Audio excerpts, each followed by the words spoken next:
Well, why don't we just start? It was January 2020 when all this kind of began. If you will, just kind of each of you talk a little bit about your relationship with Matt prior to that. I mean, I know that he had been at my house a couple of times just to help you with plumbing. One time you were deathly ill and Michael had to come and dig under the floor because I think you were just too ill to do it. I don't know if you remember that, but he was over there also working out in our backyard a time or two. So just talk about your relationship with your son prior to January 2020. Matthew is we have two children. I have Connie and Matthew, so I have a daughter and a son. So Matthew was out of high school with us having the plumbing company. He wanted to, I needed help. He needed a job. He grew bored of that pretty quick, but he did pick up the talents of being able to look at stuff and figure out how things were needed to be fixed. But I believe the biggest thing that helped with him being more outgoing, he helped me, but we were able to learn how to speak with customers and things like that. Just like any young man trying to figure out what he wanted to do in life, as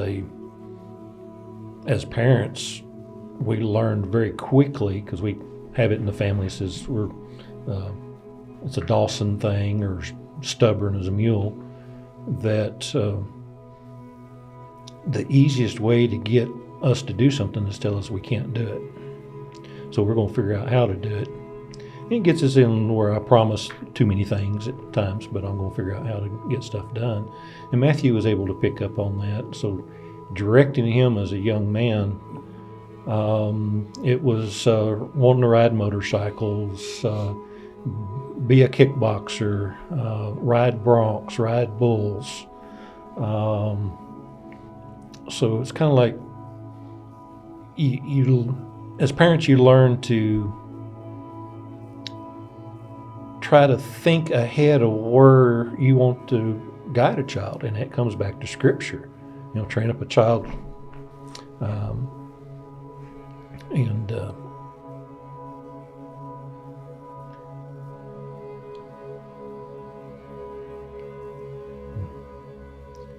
just thinking back at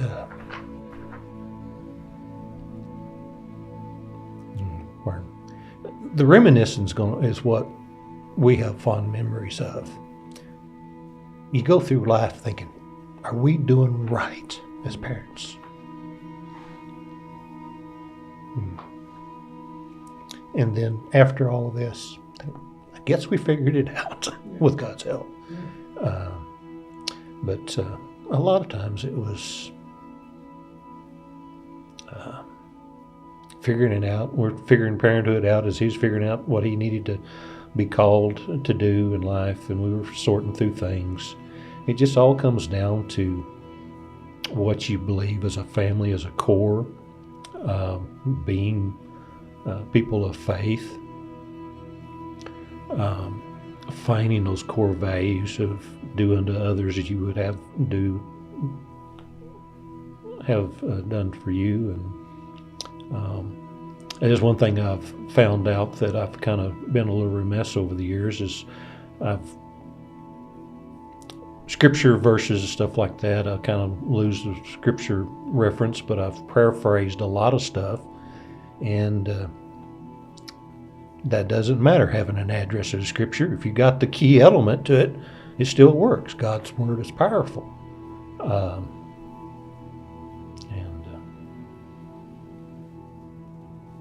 Sorry, I need to compose myself a little bit. All right. Cinthia, anything you'd like to add in relationship with Matt prior to that day? Depends on how far you want to go back, but he was always our active child. His sister would be quite cool. Was fine sitting down, looking at books, playing, doing whatever. yeah, about 2 seconds, and he's up going, okay, what's next? Come on, I need to do something else. Let's get going. Let's, and his sister was always like, just leave me alone. Quit bothering me. And he just would aggravate her, which I think she enjoyed if she really thought about it, because, they were playing together and doing whatever. And he just always was like that, but he could just smile at you and you just kind of go along with whatever he did. I mean, and I've always said that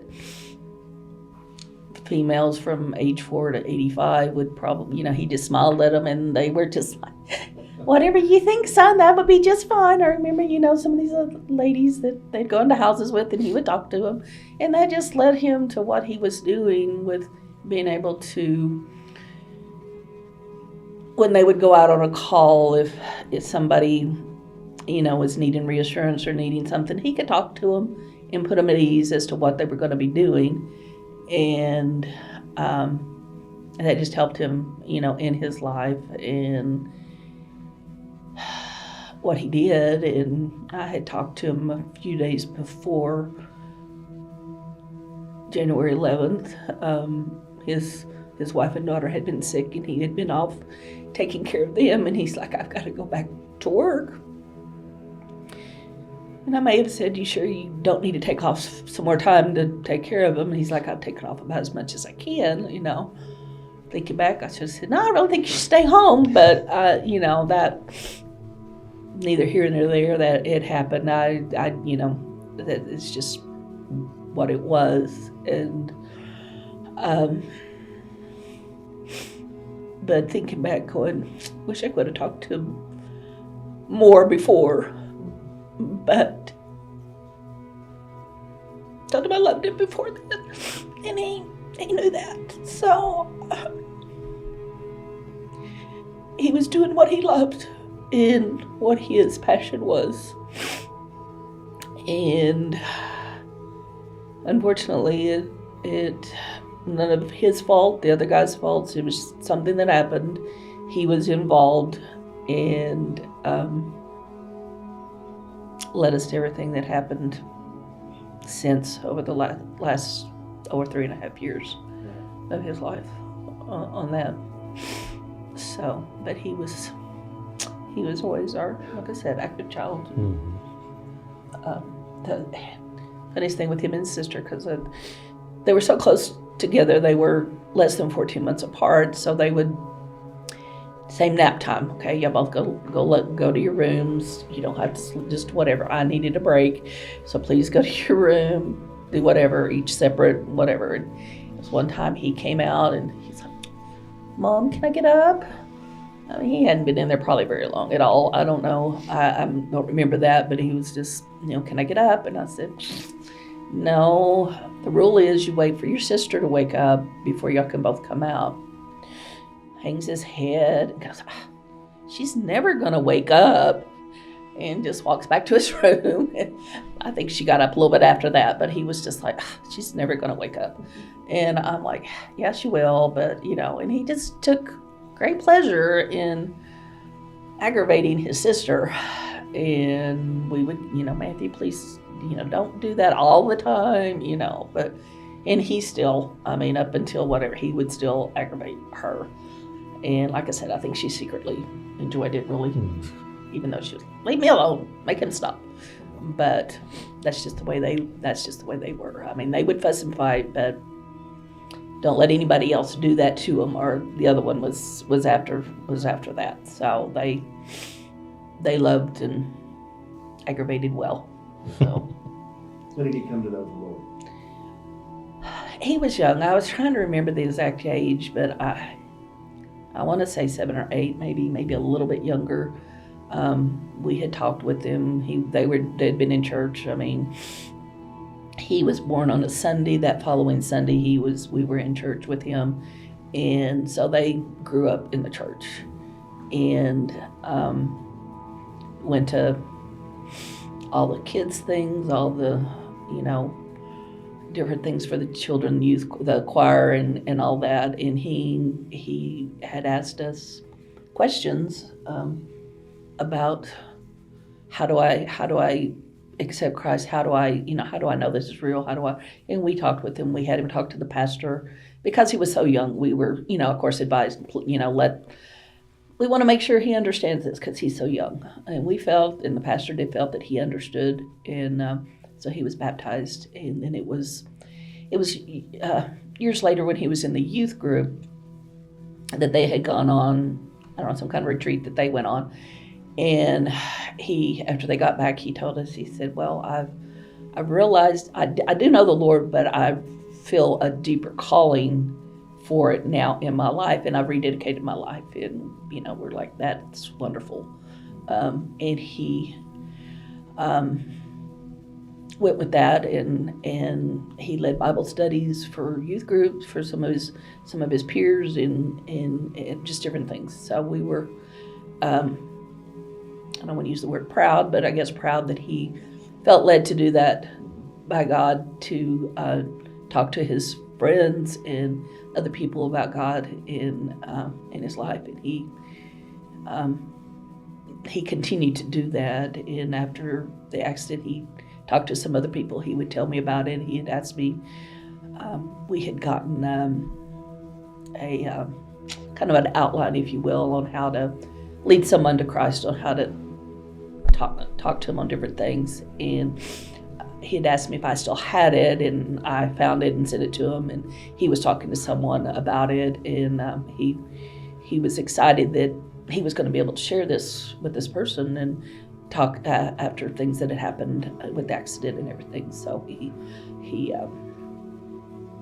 was excited, and I knew he was doing what he needed to with that. God was leading him to share with people with everything that happened in his life. How long had he been a fireman when the accident happened? 6 years. I think it was 2014 when he became a firefighter, I believe, or with Lubbock. He had started with volunteering at Woodrow Volunteer Fire Department when he was still in high school or just out, and but I believe it was 2014, so it had been 6 years. I think that's right. And loved every minute of it. I mean, he struggled so hard to get there because they do written tests, and then they did skills testing. Skills, he was hands down, didn't have any problems with that. He was hands-on. He could always do that, did that with his dad working. And the written word was more of a challenge for him. Don't know how many times he says, Mom, I need you to pray for me. I've been praying for you. What do you need specifically? I need to pass this test, and I can't seem to get it. And so third time was a charm. He passed. I thought if he doesn't make it this time, I'm not sure what he's going to do. But he did, and he was so excited that he had finally gotten on with Lubbock at that point, and was married and had just had their daughter Presley, I believe that's the way. And then he got on, or was found he was accepted, or vice versa. I'm sorry, my mind on time, I'm not sure. But he was excited and was looking forward to a long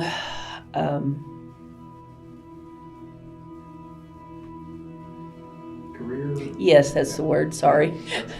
A long career with the Lubbock Fire Department and Fire and Rescue. And God had other plans for him. Yeah. So that day in January, it was a Saturday, right? correct. Yeah. So you can talk about that, or kind of talk about some of those moments, because he went to Colorado for I believe more surgeries.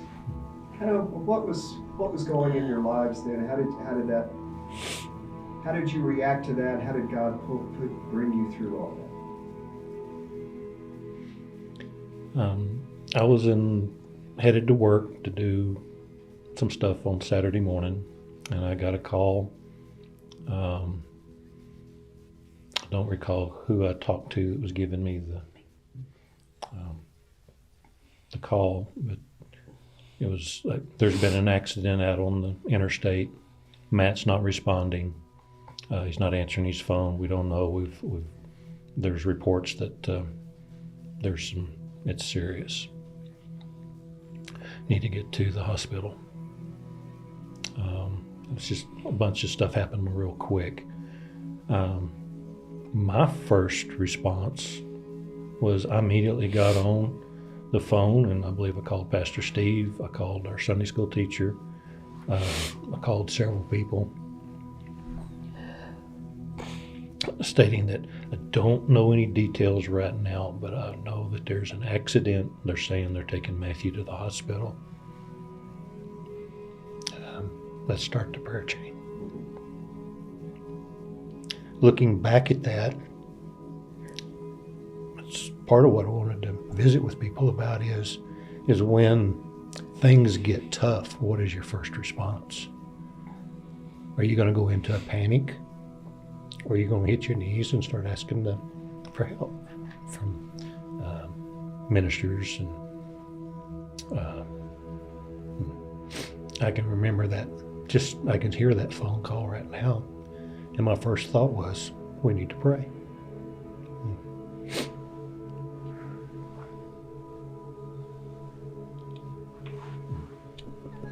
Cinthia, how about you? I remember getting the call. Chenda, his wife, called, and she said, I don't know if you've heard anything. I said, I haven't had the news on, or I haven't had the TV on or anything. I was keeping our grandson. And she said, well, there's been an accident. I think it's bad. He always answers me when I call him. He's not answering, and I'm not sure what's going on. And I just said, it's going to be okay. He's going to be okay. Not knowing he was, but just, it's going to be okay. I said, just let me know when you find out something. And I called Michael. I said, I'm not sure what it is, but they've said there's, she can't get a hold of him. And then a little bit later, it wasn't too long, her mom called and said, Matthew has been hurt. He's been taken to the hospital, UMC emergency room. That's all she knew. And I said, okay. I immediately called Michael again, and I said, please go to the hospital, find out what's going on with our son. Let me know. Because at that point, taking our grandson just wasn't what I needed to do. I remember I didn't ever say, God, why did this happen? It was just it was just an accident, something that happened.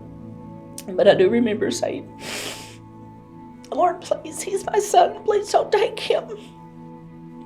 But then it was a little later that it was like, well, God gave his son for us. He gave you your son for a while, so if he needs to take him, it's going to be okay. I said, I don't like that, but I understand. And then when Michael, he had been praying, Lord, if it's your will for Matthew not to make it, then please go ahead and take him and be quick about it, basically, not to let him suffer. And so he was praying that, and I was praying, please don't take him. But I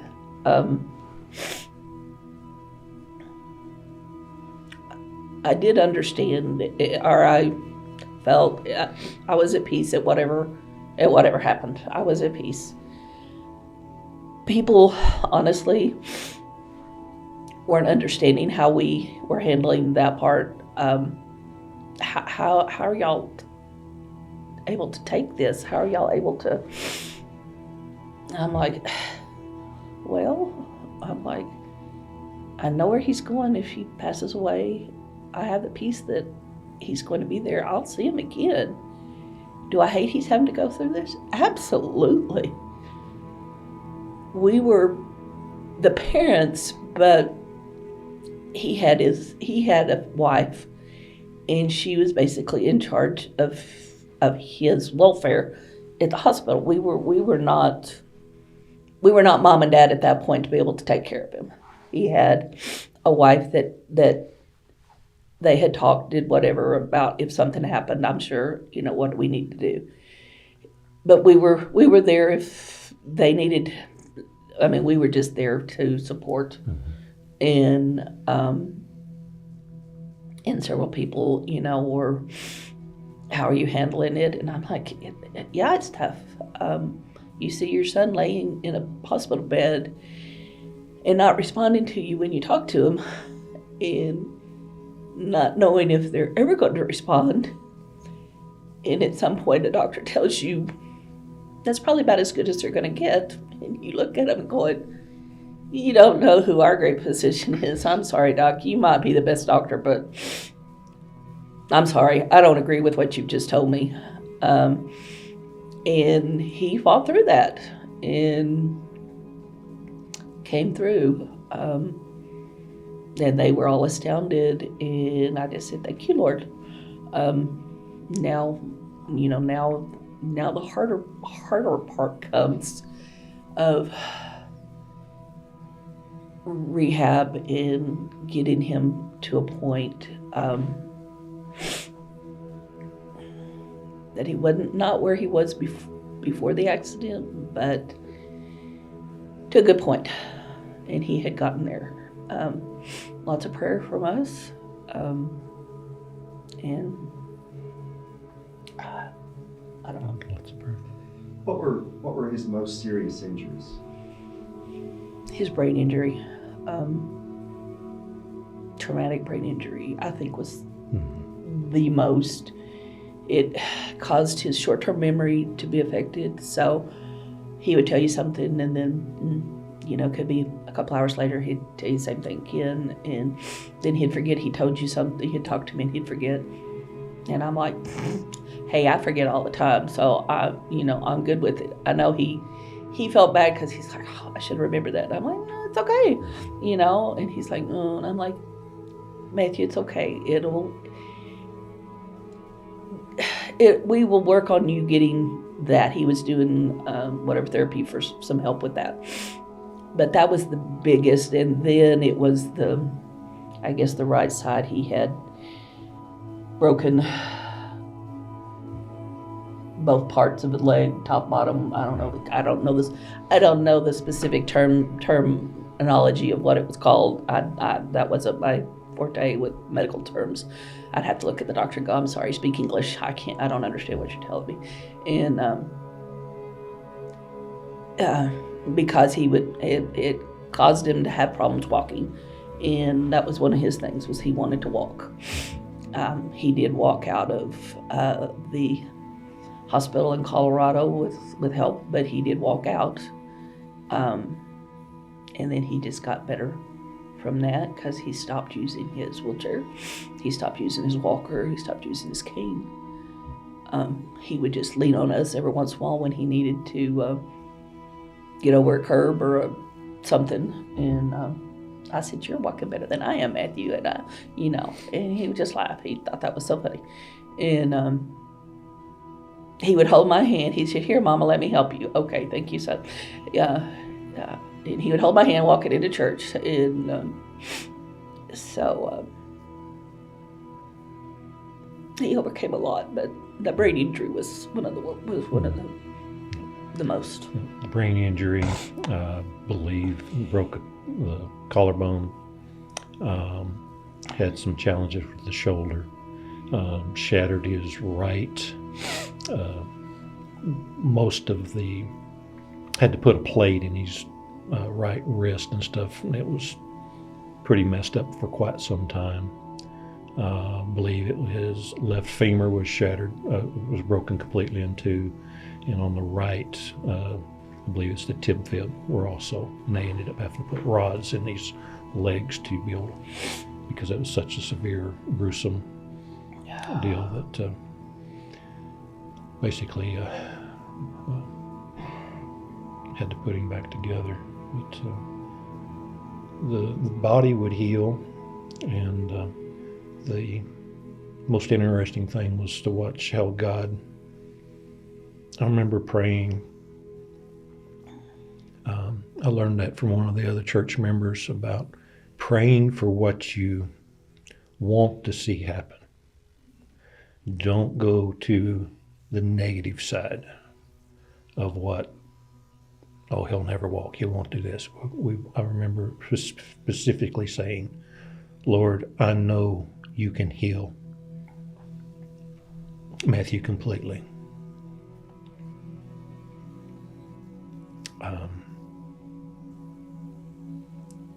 And I know I will see him whole. Whether that will be in heaven or on this side, God's in control. But we will see him whole. And I've witnessed so many things that happened with Matthew coming out of that immediate initial surgery where the neurosurgeon will let their come in and talk with the family saying, well, I've saved his life, but I don't know if that was a favor. The next 72 hours will determine if I've really done any good. And with the prayer and God's touch, I believe, Matthew was responding. We were in the recovery room, and we would call his name, let him know we were in the room, and we would get a response out of his hand, and the neurosurgeon come in wanting to discount it. No, it's too early. That's no. And the doctor did a quick examination, called his name, had him respond different things where he knew through his training that it would not just be some type of twitch. And I can remember that doctor looking up across the table, and he said, whatever you're doing, don't stop. And immediately had to get up and leave. So I know God was in control. When a neurosurgeon is trained at what he does, will acknowledge that something's going on. Part of what I had originally talked about, excuse me.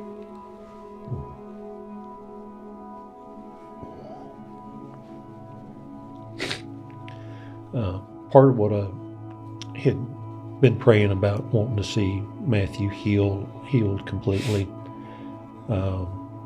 we were told he might be a vegetable. So, no, we're not accepting that. He's gonna get his mind back. We wanted to say he'll always be in a wheelchair. So, no, we don't accept that. We'll pray for him to walk.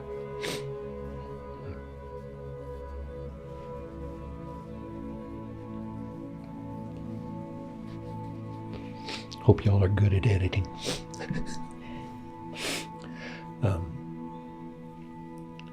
But every struggle that came, I felt a stillness, a peace that we had a choice. We could look for the good, or we could go into despair. It was a choice from early on to find the good in everything and to pray. I remember praying one time, this is, Lord, I know you can heal. And I ask that you heal him completely. And I know one day we'll see him whole. And I cannot seem to put words to it, but I knew that I knew. I was impressed with, but if I heal him completely, everybody won't see what I've done. They won't believe he's been hurt. So for me as a father, I'm going like, okay, what journey has the Lord got us on? And that's what a lot of times Matthew and I would talk about is, what do we do now? And it's like, love God with your heart. He will show what needs to happen. And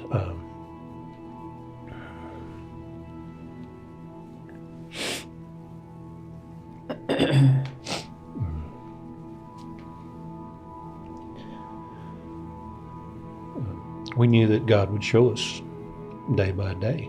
And that's part of what I'd like to say. this is a journey. It's a day-by-day thing.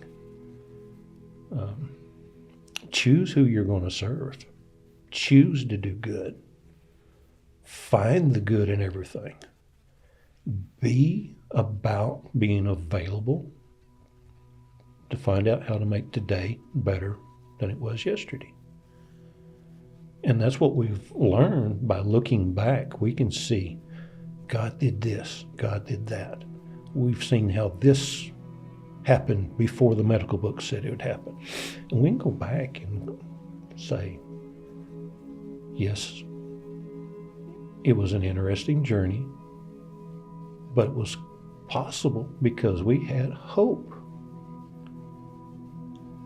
and we had God's peace. Earlier you'd ask about how we handled it. I believe for the first 2 years, I say that we were in God's peace. At times, Cinthia will say, oh, we're just in shock. And I'm going, More numb than anything. yeah, more numb. But I can look back now and say, God wrapped us in a peace that passes all understanding. We've had people say, how do you handle it? I'm not. God is. Just give it to God. And that's the amazing thing. This has been a journey that we didn't sign up for, but it's been very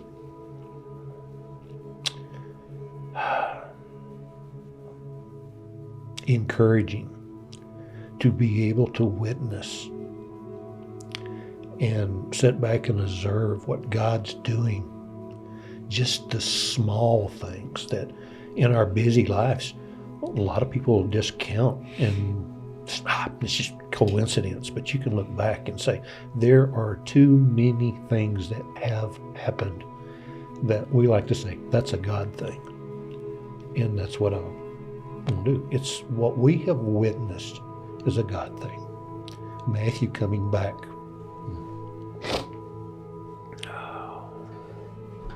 So the neurosurgeon expected that Matthew would just be a vegetable? That's what he was preparing us for. I tell you, it was, I'm always thrilled to see everyone coming to church on a Sunday morning. But it was always fun to look up and see you guys coming in with Matthew, just because I knew he was going to be joyful and everyone was going to enjoy seeing him. Mm-hmm. He would walk in and he would hug on people, he would go and hug the police officers, and it was just a cool moment every time he came in the building.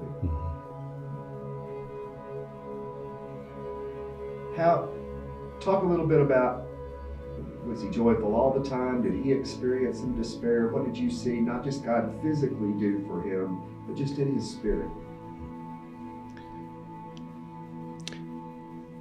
We witnessed through the brain injury, we actually got to, if you would, see him become an infant and grow back into adulthood in a span of 3.5 years. It goes through, Dad, what happened to me? Nobody's telling me what happened with the accident. And we would have times where I'd tell him as much as I could at the time what I knew about what happened. You wake up from a bad dream and it's kind of like my body doesn't work. I can't understand what's going on to me. Yes, there's struggles. There's doubt. There's fear.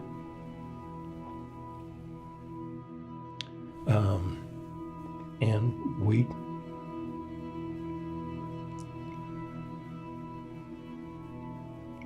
chose to find the good in everything. I remember hearing a comment from one of the firefighters that said that as they were walking back, they had I get one story that they were walking back, had their backs to what was going on. And I remember having one of the guys say at one time that he wondered why he got pushed. And I asked him, I said, who was next to you? He said, Matthew was next to me. I was able to tell Matthew that I believe that in a split second, God allowed you to push him out of the way, because that's the firefighter that saved you on the scene, clearing his throat, getting to an immediate response right there. And that helped give Matthew some comfort to know what was going on.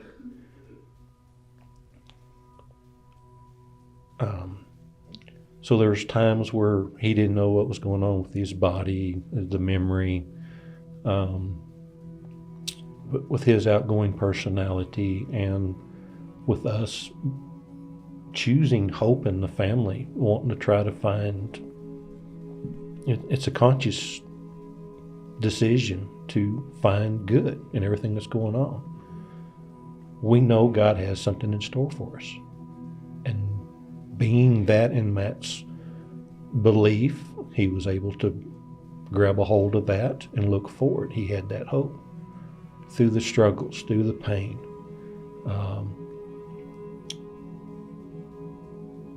He was able to turn on that smile. And that, I believe, was because of the peace that he had. It took a little while for him to understand where he was at and get back.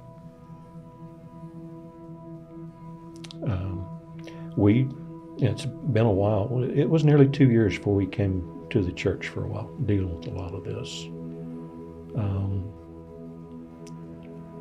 Some of this may be more for ministry.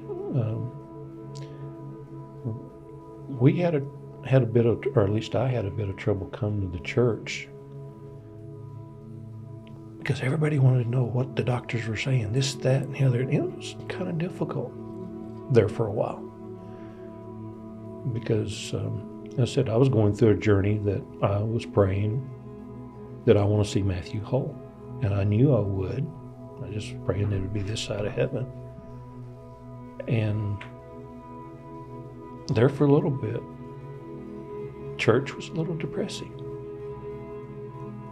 It kind of seems weird, but it's kind of like, these are the people who care about you.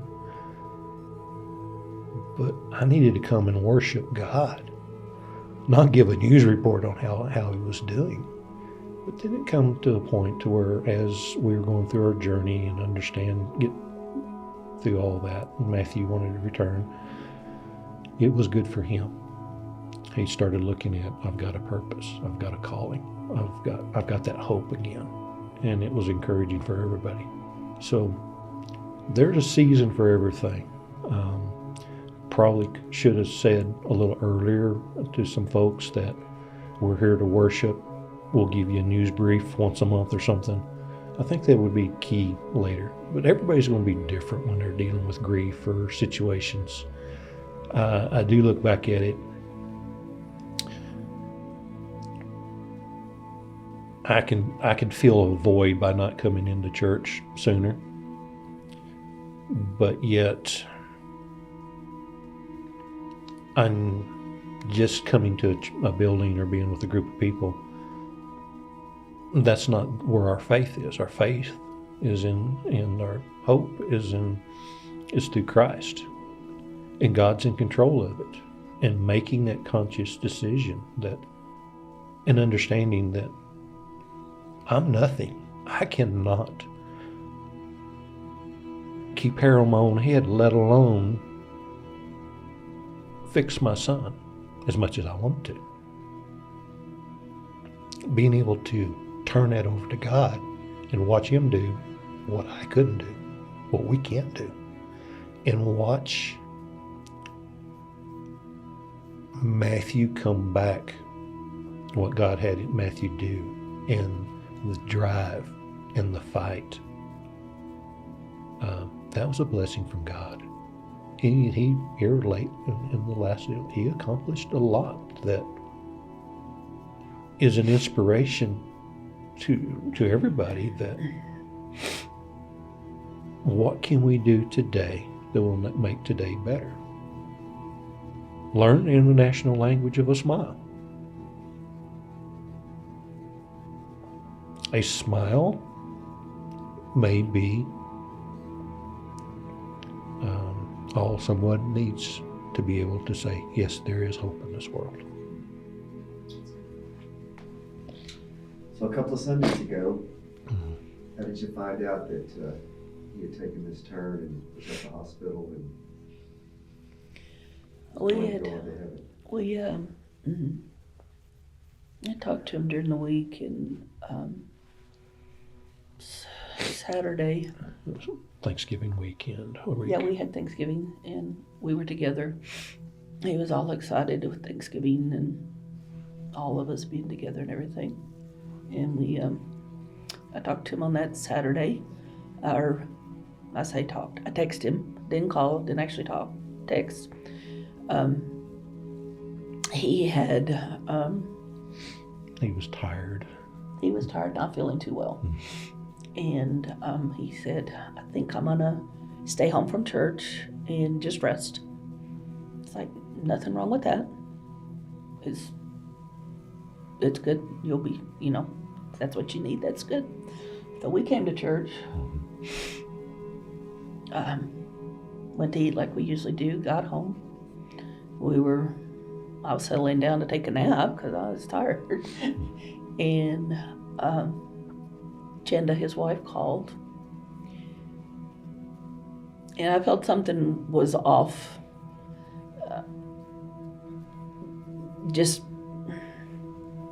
She doesn't usually call Sundays, whatever, it just felt, there was just something. And when she said my name, and I'm like, yes, and she broke down in tears and just said, we're not sure what's happened. She was not in town at that point, on her way back, and she said, I'm not sure what's happened.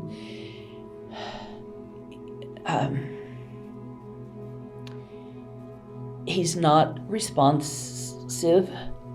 The firefighters, EMTs are at the house. Her stepfather had been staying with him over the weekend. He was there. She just goes, I don't know what has happened. I looked at Michael and I just said, it's Matthew, let's go. And I said, okay, we will go to we'll go to the house. We got up, got in the Jeep and headed to his house, not too far from us. And I just prayed, God, your will, whatever on this, because we'd had a scare some months before that this had happened before. His CPAP machine had caused an issue, and we didn't know, hey, maybe that was the same thing. Of course, this was during the middle of the day, and it's like, well, he should have been up. We don't know exactly what happened. But I was just praying, Lord, I don't know at this point what to pray other than your will be done on whatever, but just be with Matthew at this point. We got there, fire trucks, ambulance. We walk in, and they're working on him in his bedroom. And Michael goes in there. One of the firefighters our EMT guys came out, and he says, well, they're working him. And I said, what do you mean by that? And he said, well, he's in cardiac arrest. It's like, okay. And so Michael and I, of course, I was in tears at that point, and we prayed. And then Michael went to the room to see him. I didn't think I could handle going in there. They really didn't want me in there anyway, but Michael comes out and he says, I'm not sure he's going to make it. I said, well, okay. So I called his sister. I'd already talked to her and told her we were headed there. We weren't sure, and I called her and I said, you need to come. We're not sure what's going on. And of course, she fell apart pretty good. Anyway, they showed up. Another EMT guy came and talked to us and said, we're doing everything for him. We're breathing for him. We're doing chest compressions. We're doing whatever. The family can call at any time and let us stop. We looked at each other and we said, but we can't tell you that. Said, you're going to need to talk to his wife. And so they called her, and they came back and talked to us and she said to do whatever we could for him to see if we could bring him back. We said, that's okay, that's her decision. They said, we're going to load him up and take him to UNC. We said, we'll be behind you. And everybody cleared out. We took care of the house, made sure everything was locked up, and we headed up there. We got there, of course, fire trucks, ambulances, more fire trucks were there. And as we got out and started walking to the emergency room, one of the firefighters came over and they said, well, they called it when they got here. So I'm in tears. Michael's in tears. We said, okay, he's whole now. He doesn't hurt. But it sure has left a hole in my heart at this point. And so we went into the ER, just walked up to the desk, said, we're the Dawsons, and he immediately just got up and let us in to the back where they were. Said, would you like to go see him? And I said, sure.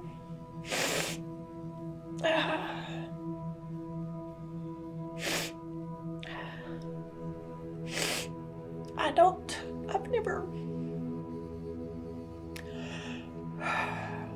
been in a situation where I've had to see somebody in a ER room like that. And so to walk in and see your son laying on a table, to walk up to him and he looks like he's asleep. And I just was like, just open your eyes.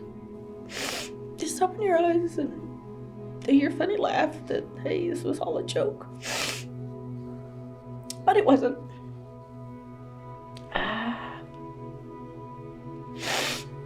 And he looked at peace. And all I can say is, thank you, Lord. Hopefully he was not in pain. We don't know exactly what happened, but I feel that he did go back to sleep and just did not wake up. And I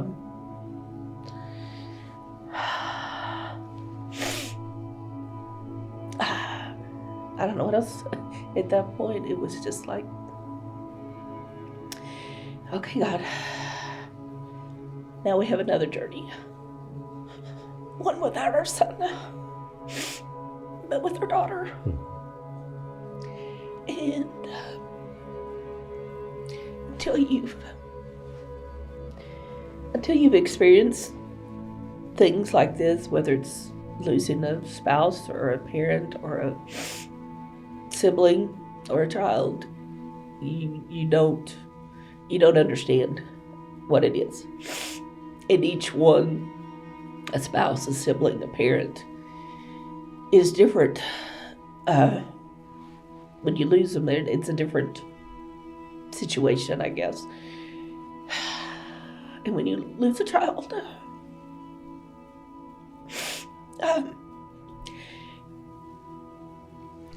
I had a sister that passed away in 2000, and I remember my mom telling me, she goes, no parent should have to bury their child. And I'm like, yeah, Mom, I understand. No, you didn't. But I understand now. No parent should have to bury their child. But through God, through our faith, through everything we've gone through, knowing Matthew knew Christ in a personal relationship, we are at peace that he's in heaven, that he met Jesus that Sunday, and he is whole. He doesn't hurt. He met grandparents, aunt, cousins, friends, And like I've said, should all dogs go to heaven? He met his boxer. And he was probably just shaking all over to see him. I just add that as just a little funny. But knowing that he is in the presence of God has helped us. Does it hurt? Absolutely. Will there be a void? Definitely. And now we have the journey set before us of the firsts without him. We're thankful we had Thanksgiving. I didn't take pictures, but it's okay. We were together. We have his sister's birthday's tomorrow. He would always call with his silly song that he always made up, but he would call and sing to us. And she's like, he won't be there to sing it to me. And so there starts our journey on that. And then we have Christmas. But he's been invited to the biggest birthday celebration there ever was. And so yeah. So lots of people go through tragedy. Michael, from your experience, what would you want them to do?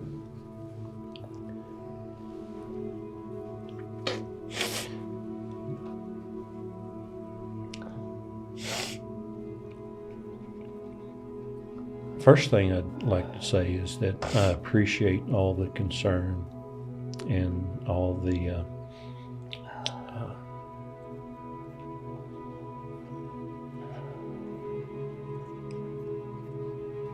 honor. Since Matthew was a firefighter, there's a lot of honor there.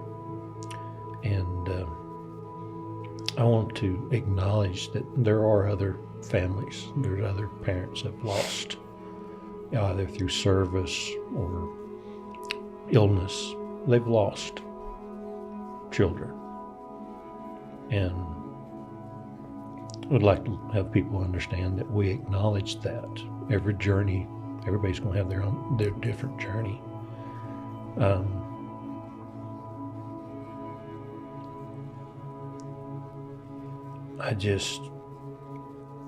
We've been honored, and part of what I'd like to be able to say is that we've experienced peace and hope, and that's available for other parents. We have a choice to choose good. We don't have to go through things in life, whether it's the loss of a child or any loved one, any financial struggle, anything. We don't have to go through this alone. God sent his son, Jesus, to be able to show us that there is peace and hope, that every individual has a called purpose. We're all gifted in different ways. We've witnessed how God had Matthew gifted with what he was able to accomplish. We've witnessed what God has gifted our daughter. A lot of the world does not believe. They believe this is old stuff. It doesn't happen. It's not real. I know it's real. I've seen it. I've seen people in complete despair be able to, for the first time in their life, see hope in peace because of Christ. There's hope. We have the choice.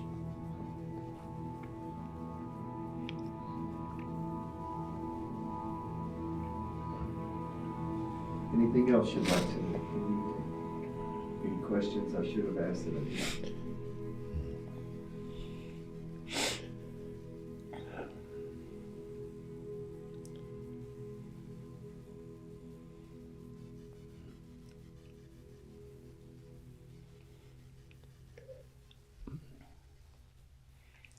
We just want to make sure that for me, I want to make sure that we're still on the right path, because this is new to us. But, you know, when you visit with people, you hear, that's what I mentioned, everybody has a choice. Either they want to find out, well, what went wrong with this? It's kind of like, well, I want to find out what's gone right.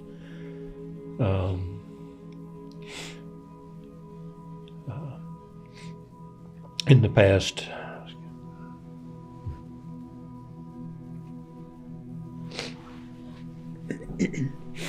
excuse me.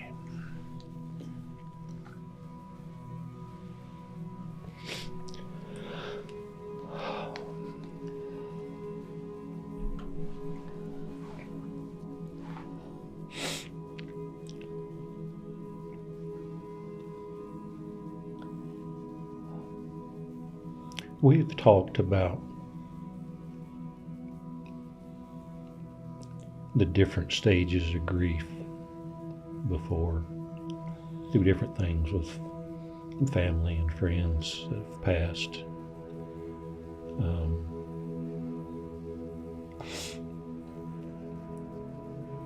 Right now I can't remember all of them. It's just that I don't think we've been angry.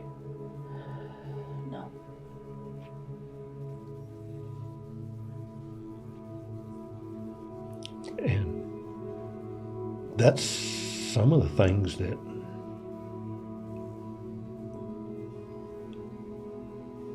brought things more home to us about, yes, God's got us wrapped in his peace, because we're not feeling the anger or the despair that a lot of people say, why aren't y'all doing that? I've got hope. We don't have to go there. And that's really what I want to be able to convey is you don't have to have that despair, that anger, that depression. There's hope. There's peace. And it's through Christ. Still doesn't make everyday troubles of family dynamics,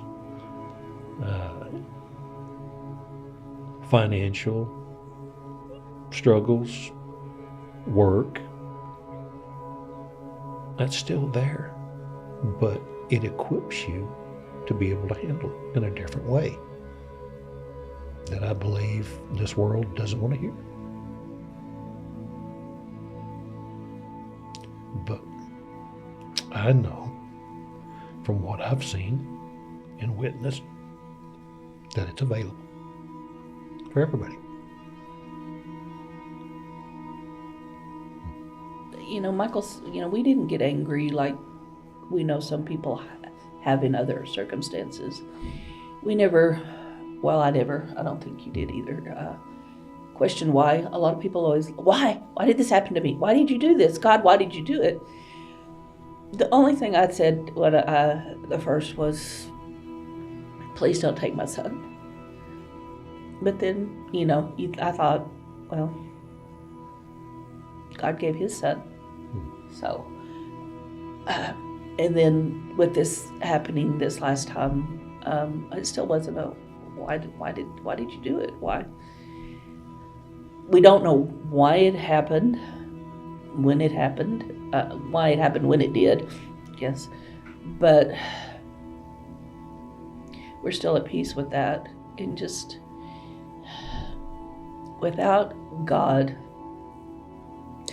I feel like I would have been questioning, saying things, being mad, but the faith we have, Michael said, it gives us the peace that passes understanding that some people just don't understand, and they don't you know, we just, I guess just reiterating what Michael said, there is hope, people. Jesus is the hope. God's the hope. But I'll talk to you if you ever wanted to about anything, because our hope is in Jesus.